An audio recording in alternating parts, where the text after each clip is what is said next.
All right, physical attacks on the U.S. power grid have skyrocketed recently. Yeah, and that's right. And the uptick is expected to continue this year. According to the Electricity Information Sharing and Analysis Center, physical security incidents rose 71% last year compared to 2021. Well, let's bring in CBS News Homeland Security and Justice reporter Nicole Sganga. Hey, Nicole, tell us what's behind the increase in physical attacks to the U.S. power grid. Lana, good to be with you. Nearly 4,500 incidents tracked over the past 2 years, and analysts determined that an uptick in ballistic damage, incidents of intrusion or tampering, and vandalism drove this increase in serious attacks impacting the power grid last year.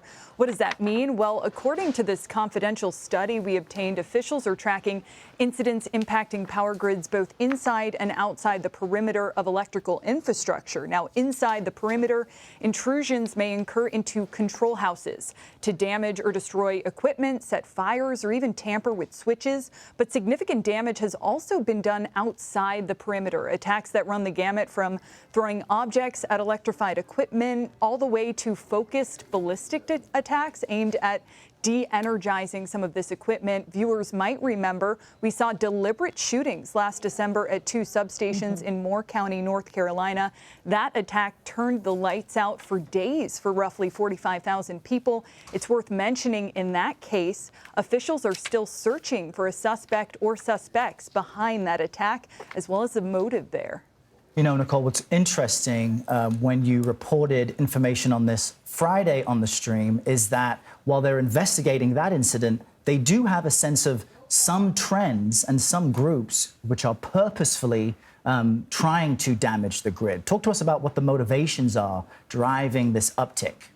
Yes, Errol, multiple groups attack or attempt to go after these grid assets for different reasons. There have been, economic crimes over the years, theft of copper, tools, catalytic converters. That all remains a challenge for the industry. But while regulators have worried about targeting of substation for years, there's mounting concern here among industry analysts that racially motivated violent extremists, lone wolves, and radical environmentalists present an elevated threat. This potentially linked to an increase in the dissemination of specific tactics, techniques, and procedures online, particularly on platforms frequented by far-right groups. You mentioned it, last week.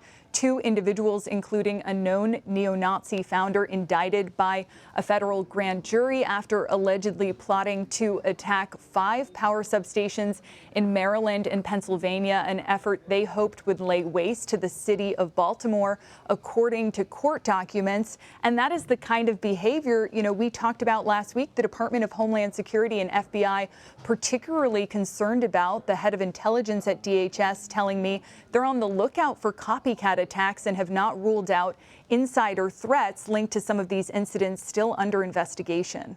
Nicole, you hear this story and you're just like, what is happening with our society? So tell us, what are leaders doing, our government leaders, the owners of these power industries, to try and stop these threats? Yeah, Lana, it's so true. And officials at the Department of Homeland Security tell CBS they've increased communications with critical infrastructure owners and operators. The Federal Energy Regulatory Commission, so many acronyms here, is about halfway through its study to evaluate security at U.S. power grids.